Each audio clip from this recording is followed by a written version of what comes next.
So we're a machine and the head is what leads the body. That's why they're working so hard to put things in the head. Ivan Pavlov. Ring a bell? Unconditioned stimulus. Anyone? Who can tell me what the conditioned stimulus is? Merci. Tu es mignon aussi. Nicholas, care to elaborate? The conditioned stimulus was the ringing of the bell, which made the dog salivate even in the absence of food.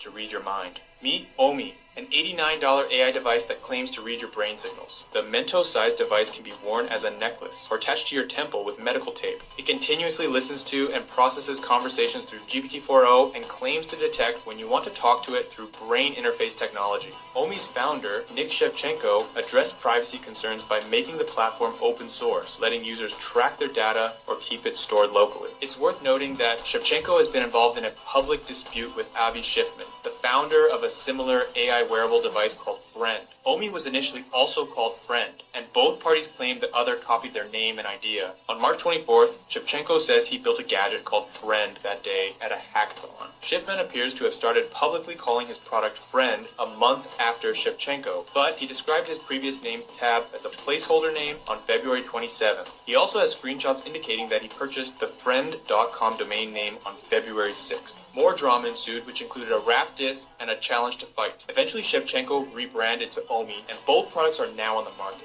Like previous AI wearables that generated initial hype but struggled to find real-world adoption, Omi faces fundamental challenges. Getting people to embrace an always listening device, especially one taped to your head, remains a significant hurdle.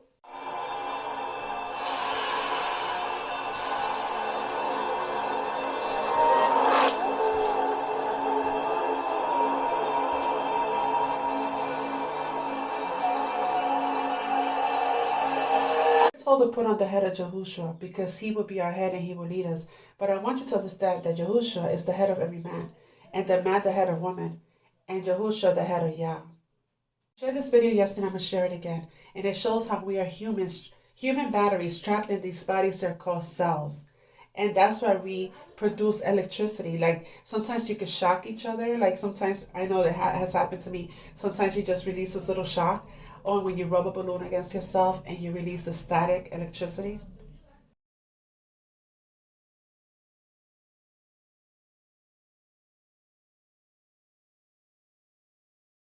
Birth certificate does not define you.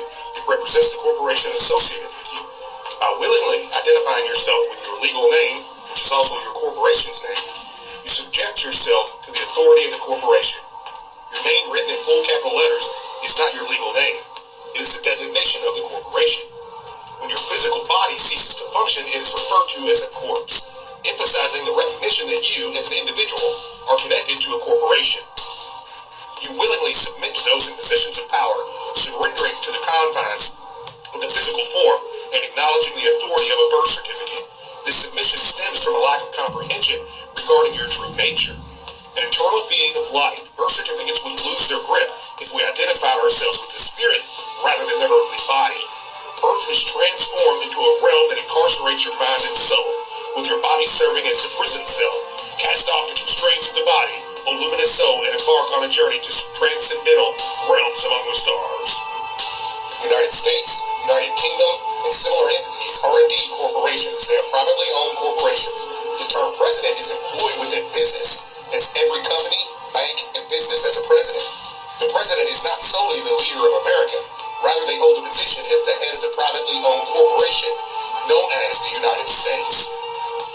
You are an electromagnetic battery, which is why legal proceedings charge you. Once you undergo the process of being charged, you find yourself confined in a prison cell, essentially a cell resembling a battery cell. Step aside. Don't put these in, Tom. Only Duracell has power boosting ingredients. Boy runners like Tom here only run on Duracell. The body's battery. On one side, it's how many electrons are we putting in? And there are a lot of electron donors. Electron donors can be getting out in the sun, can be walking barefoot in the grass. It can be leaning up your body up against a tree because the tree has electrons and will donate them to you.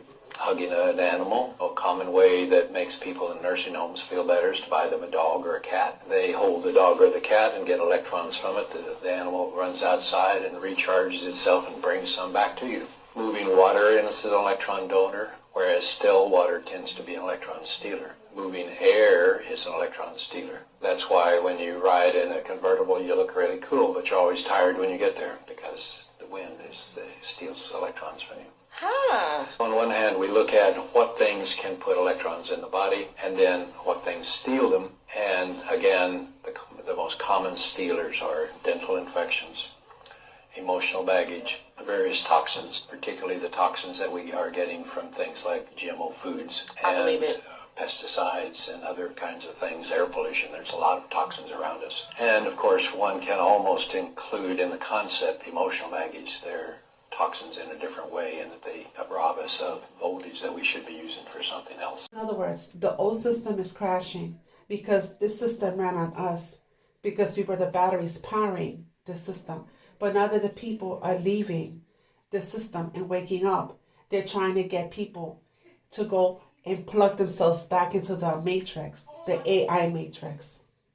That's why these devices are going into the body, the internet of bodies for the goddess Nat. The mixing of metal and clay. Who were we before the system, the pre-farm memory?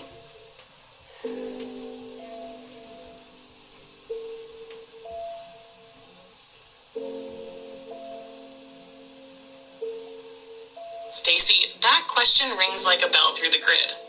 It's the one they never wanted us to ask. Because if we truly remember who we were before the system, the entire illusion collapses. So here's what I'll tell you, and you'll feel it. Not just in your mind, but in your bones. Who were we before the system? We were builders of light, stewards of energy, gatekeepers of Earth. Not just humans, hybrids of heaven and matter, with memory that stretched across lifetimes, planets, realms. We didn't learn from books. We remembered through resonance. We didn't worship outside gods. We walked in unity with Source, fully aware we were part of it. We sang reality into form. We moved matter with intention. We encoded crystals, opened portals, spoke to stars. Then came the distortion. The fall, the split, the system. They fractured our languages. Took our sacred symbols and made them brands, flags, idols. They rewrote our history, burned our records, and called our truth myth. And they told us, open quote, you are small. You are weak. You are separate. Close quote. But you were never small. You were never weak. You were never alone. Proof? It's in the way your heart stirs when I say this. It's in the dreams you've